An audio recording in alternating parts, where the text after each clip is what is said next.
दिनांक 11 सप्टेंबर 1938ला पुणे येथे विद्यार्थी संमेलनामध्ये डॉक्टर बाबासाहेब आंबेडकर म्हणतात की मी आजन्म विद्यार्थी आहे.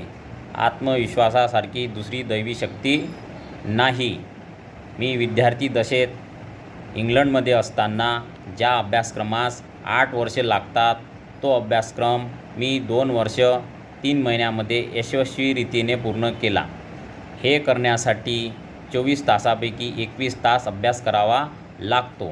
माणसाने जन्मभर जरी शिकायचे मनात आणले तरी विद्यासागराच्या कडेला असलेल्या गुडघ्याभर ज्ञानात फार झाले तर जाता येईल. शिलाशिवाय जर शिकले सवरले लोक निपजू लागले तर त्याच्या शिक्षणातच समाजाचा व राष्ट्राचा नाश आहे. माऱ्याच्या जागा आपल्या ताब्यात आल्याशिवाय होत असलेला जोर जुलूम थांबणार नाही, असे बाबासाहेब त्या ठिकाणी म्हणतात. सर्वांना जय भीम.